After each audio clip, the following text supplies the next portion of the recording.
여러분 안녕하세요. 소나무 철학입니다. 오늘은 조금 조심스러운 이야기를 꺼내볼까 합니다. 우리가 나이 들면서, 특히 60, 70을 넘어서면서도 여전히 느끼게 되는 어떤 감정에 대한 이야기입니다. 모두가 조심스러워하는 감정. 바로 질투라는 감정입니다. 이 말을 꺼내는 것만으로도 좀 불편하신가요? 이 나이에 무슨 질투냐 싶으시기도 하고, 그런 감정은 진작에 내려놓았어야 하는 거 아닌가 하는 생각이 드실 수도 있습니다. 하지만 솔직히 고백하자면 우리는 여전히 질투를 느낍니다. 동창 모임에서 누군가의 이야기를 들을 때 저 친구는 자식이 해외에서 산다더라. 누구네는 얼마 전에 새 아파트로 이사 갔다던데. 이런 말들이 귀에 들어올 때면 마음 한구석이 쓰리고 뭉클해지는 그 느낌 말입니다. 이웃집 부부가 손을 꼭 잡고 산책하는 모습을 볼 때, 누군가가 여행 사진을 자랑스럽게 보여줄 때, 손주가 명문대에 들어갔다는 소식을 들을 때 우리는 축하해 하고 웃으면서도 속으로는 뭔가 허전하고 초라한 기분이 올라오곤 합니다. 그리고 그런 자신이 부끄럽습니다. 나도 참 이 나이에 뭐 하는 건가 싶어서 혼자 한숨을 쉬기도 하죠. 하지만 오늘 제가 여러분께 가만히 말씀드리고 싶은 건 이겁니다. 그 감정 괜찮습니다. 당신만 그런 게 아닙니다. 그리고 그 감정을 느낀다고 해서 당신이 못된 사람이 되는 것도 아닙니다. 질투는 우리가 사람이기 때문에 느끼는 지극히 자연스러운 마음의 한 조각입니다. 오늘은 그 이야기를 함께 나눠보려고 합니다. 질투라는 감정은 사실 우리가 생각하는 것보다 훨씬 복잡한 마음입니다. 심리학자들은 질투를 이렇게 설명합니다. 질투는 단순히 남을 시샘하는 감정이 아니라 내가 무언가를 간절히 바라고 있다는 신호라고요. 그리고 그 바람이 채워지지 않았을 때 타인의 성취나 행복을 보면서 내 안의 결핍이 더 또렷해지는 거라고요. 쉽게 말하면 이렇습니다. 우리가 누군가를 부러워한다는 건 나도 저런 게 갖고 싶다. 나도 저렇게 인정받고 싶다. 나도 저런 삶을 살고 싶다는 마음이 내 안에 있다는 뜻입니다. 그리고 이 나이 60, 70을 넘어서면서 질투가 더 선명하게 느껴지는 이유가 있습니다.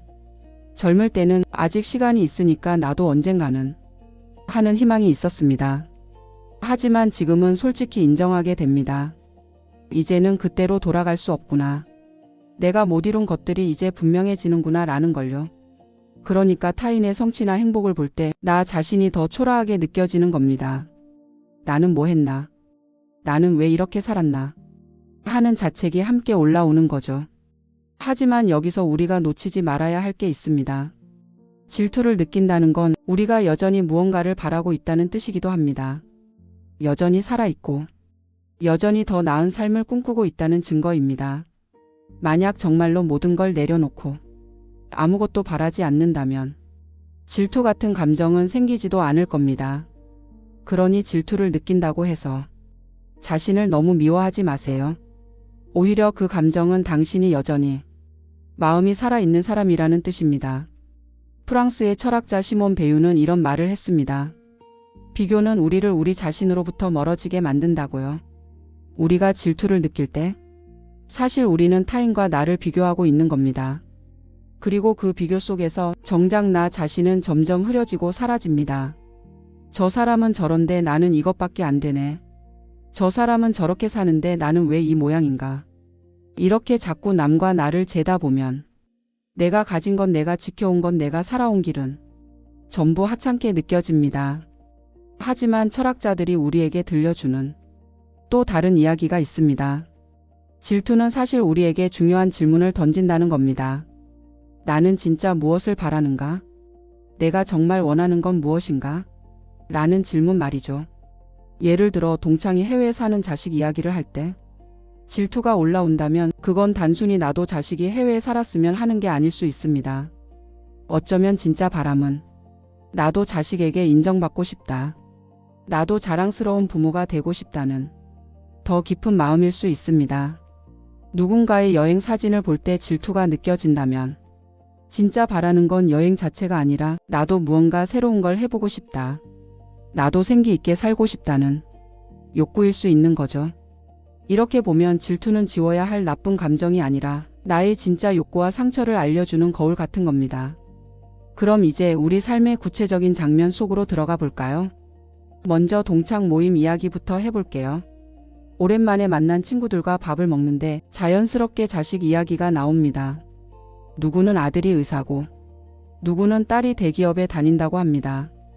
또 누구는 손주가 외국어 고등학교에 합격했다며 사진을 보여줍니다. 그 순간 가슴 한구석이 답답해집니다. 우리 아이는 그냥 평범하게 사는데 딱히 자랑할 만한 게 없습니다. 축하해, 잘 됐네 하고 웃으면서도 속으로는 뭔가 씁쓸합니다. 집에 돌아오는 길, 나는 뭐 했나 하는 생각이 듭니다. 애들 키우느라 그렇게 고생했는데 결과는 이것밖에 안 되네 하는 자책도 따라옵니다. 하지만 잠깐 여기서 우리가 놓친 게 있습니다. 저 친구의 자식이 잘 됐다는 건 저 친구의 이야기입니다. 그리고 우리 자식이 평범하게 산다는 건 우리 자식의 이야기입니다. 자식의 성공이 부모의 가치를 증명하는 건 아닙니다. 우리는 이미 충분히 애를 쓰며 살아왔고 그 시간들은 결코 헛되지 않았습니다. 만약 이 순간 질투 대신 이렇게 물어볼 수 있다면 어떨까요? 나는 지금 무엇이 부러운 걸까? 자식의 성공 그 자체일까? 아니면 그 이야기를 당당히 할 수 있는 자리일까? 아니면 내가 인정받고 싶은 마음일까? 이렇게 물어보면 질투라는 감정 뒤에 숨어있던 내 진짜 마음을 조금 더 들여다볼 수 있습니다. 형제자매 사이의 이야기도 빼놓을 수 없습니다. 나이 들면서 형제자매와의 관계가 더 복잡해지기도 합니다. 특히 부모님의 유산 문제나 돌봄 문제가 생기면 오래 묻어뒀던 감정들이 올라옵니다. 왜 저 사람만 더 많이 받는 거지? 부모님은 왜 항상 저 사람 편만 드는 것 같지? 나는 이렇게 많이 했는데 왜 인정은 저 사람만 받는 거지? 이런 생각들이 마음속에서 맴돕니다. 그리고 그런 자신이 한없이 작아 보입니다. 이 나이에 형제끼리 이런 감정을 느끼다니 하면서 스스로를 꾸짖기도 합니다. 하지만 이건 역시 자연스러운 감정입니다. 형제자매 사이의 질투는 어린 시절부터 쌓여온 인정받고 싶은 마음, 사랑받고 싶은 마음에서 나옵니다. 우리는 모두 부모님께 나도 소중한 자식이야 라고 인정받고 싶었습니다. 그 바람이 충분히 채워지지 않았을 때 그 마음은 평생 남아서 가끔 이렇게 질투의 형태로 올라오는 겁니다. 그러니 이럴 때는 형제자매와 나를 비교하는 대신 이렇게 생각해 볼 수 있습니다. 저 사람은 저 사람의 삶이 있고 나는 나의 삶이 있다. 우리는 각자 다른 길을 걸어왔고 각자 다른 방식으로 애써왔다. 부모님의 인정이 전부가 아니다. 그리고 중요한 건 나 스스로 나를 인정해 주는 겁니다. 나는 나대로 충분히 잘 살아왔어 라고요. 며느리나 사위, 손주를 둘러싼 비교도 마찬가지입니다. 누구네 며느리는 정말 살갑다던데 우리 며느리는 왜 이렇게 차갑지? 누구네 손주는 공부도 잘하고 효자라던데 우리 손주는 별로 관심도 없는 것 같아. 이런 생각을 하다 보면 내 삶이 뭔가 덜 채워진 것처럼 느껴집니다. 하지만 이것도 결국 타인의 기준으로 내 삶을 재고 있는 겁니다. 며느리가 살갑지 않은 건 며느리 나름의 사정이 있을 수 있고 손주가 나를 자주 안 찾는 건 그저 그 아이의 성격이거나 바쁜 일상 때문일 수 있습니다. 중요한 건 남의 집 이야기와 내 집 이야기를 비교하면서 스스로를 불행하게 만들지 않는 겁니다. 대신 이렇게 물어볼 수 있습니다. 나는 지금 무엇을 진짜 바라고 있지? 며느리가 더 살갑게 대해 주길 바라는 건가? 아니면 내가 더 사랑받고 있다는 확신을 갖고 싶은 건가? 차분히 생각해 보면서 그 바람을 조금 더 솔직하게 표현하거나 아니면 내 안에서 스스로 채워줄 방법을 찾아볼 수 있는 거죠. 이웃이나 친구의 노년 생활을 볼 때도 마찬가지입니다. 누군가는 부부가 참 다정하게 손잡고 다니고 누군가는 취미 생활을 즐기며 생기 있게 살고 누군가는 여기저기 여행을 다니며 인생을 만끽하는 것처럼 보입니다. 그럴 때 우리는 생각합니다. 나는 뭐 했나? 나는 왜 이렇게 저들처럼 즐겁게 살지 못하지? 나는 왜 집에서 평생을 살림만 하며 살아야 하나? 하지만 여러분, SNS나 사람들의 이야기 속에는 보이지 않는 부분이 훨씬 더 많습니다. 저 다정해 보이는 부부도 집에 가면 각자의 고민이 있을 수 있고 여행 사진을 올리는 사람도 외로움과 상실감이 깊어 멀리 떠난 것일 수도 있습니다. 우리는 타인의 겉모습만 보고 부러워하지만 그 사람의 내면까지 다 아는 건 아닙니다. 그러니 비교는 여기서 멈춰야 합니다. 대신 이렇게 생각해 볼 수 있습니다. 저 사람은 저 사람의 길을 가고 있고 나는 나의 속도로 나의 길을 가고 있다. 내가 지켜온 건 내가 잃지 않은 것도 분명히 있다. 그럼 이제 질투라는 감정을 조금 더 건강하게 다룰 수 있는 작은 연습 몇 가지를 소개해 드리겠습니다. 거창한 변화가 아니라 지금 이 나이에도 오늘 당장 해볼 수 있는 작은 습관들입니다. 첫 번째는 질투가 올라올 때 물어보기입니다. 나는 지금 무엇이 부러운 걸까? 이 질문을 조용히 자신에게 던져보세요. 그리고 가능하다면 종이에 한두 줄 적어보는 겁니다.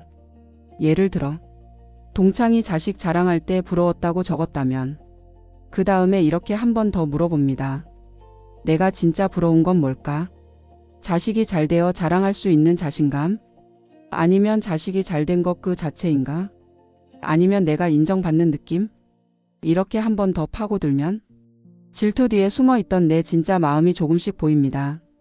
그리고 그 마음을 알게 되면 아, 내가 원하는 건 이거였구나 하고 조금 더 명확해집니다. 두 번째는 비교의 시선을 내 안으로 돌리기입니다. 우리는 자꾸 밖을 봅니다. 남이 가진 건 남이 이룬 것을 봅니다.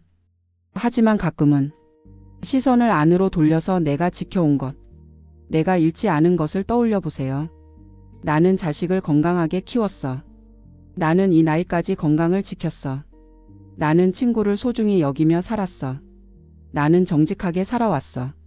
이렇게 내가 가진 것, 내가 지켜온 결들을 하나하나 떠올려 보면 남과 비교하느라 잃어버렸던 나 자신의 가치가 조금씩 다시 보입니다. 세 번째는 나만의 기준 문장 하나 만들기입니다. 예를 들어 이런 문장입니다. 저 사람은 저 사람의 길. 나는 나의 속도와 나만의 길. 비교는 나를 잃어버리는 길이며 나는 나로 충분하다. 나는 내 방식대로 잘 살아왔다. 이런 문장을 하나 정해서 질투가 올라올 때마다 속으로 조용히 되뇌어 보는 겁니다. 마치 주문처럼요. 이건 자기 체면이 아니라 내 마음을 다시 중심으로 돌려놓는 작은 장치입니다. 처음엔 어색하고 잘 안 믿어질 수도 있습니다. 하지만 계속 반복하다 보면 어느 순간 그 문장이 마음속에 자리를 잡습니다. 연습이 필요합니다. 삶이 평안해지고 나만의 무기가 될 것입니다. 오늘 이야기를 여기까지 들으신 걸 보니 아마 마음이 조금은 편해지셨을지도 모르겠습니다. 질투는 우리가 없애야만 하는 나쁜 감정이 아닙니다. 질투는 우리가 여전히 살아있고 여전히 무언가를 바라고 있다는 증거입니다. 중요한 건 그 감정을 부끄러워하거나 억누르는 게 아니라 그 감정을 통해 내가 진짜 원하는 게 뭔지, 내가 어떤 상처를 안고 있는지를 조금 더 깊이 들여다보는 겁니다. 우리는 질투를 평생에 걸쳐 완전히 없앨 수는 없을 겁니다. 우리는 사고하고 사유할 수 있는 지구상의 유일한 존재이기 때문입니다. 사람이 사는 한 비교하고 부러워하는 마음은 늘 어딘가에 남아 있을 테니까요. 하지만 우리는 그 감정과 조금 더 친해질 수는 있습니다. 그 감정을 적으로 두지 않고 아, 내 마음이 지금 이런 신호를 보내는구나 하고 받아들일 수 있는 거죠. 질투를 없애야만 좋은 사람이 되는 게 아닙니다. 질투를 통해 나를 더 깊이 이해하는 사람이 되는 겁니다. 그리고 그게 바로 이 나이에 우리가 할 수 있는 가장 성숙한 태도가 아닐까 싶습니다. 여러분의 이야기도 듣고 싶습니다. 댓글로 마음속의 질투를 어떻게 다루시는지 고견을 주셔도 좋고 오늘 영상에서 기억에 남는 문장을 하나 남겨주셔도 좋습니다. 이 글을 여기까지 읽으신 것만으로도 당신은 이미 자기 마음을 돌보고 있는 중입니다. 그리고 그것만으로도 당신은 충분히 잘 살아가고 계신 겁니다. 오늘도 고생 많으셨습니다. 소나무처럼 단단한 마음으로 내일도 모레도 당신만의 속도로 당신만의 방법으로 당신만의 길을 묵묵히 걸어가시길 바랍니다. 소나무 철학이었습니다. 감사합니다.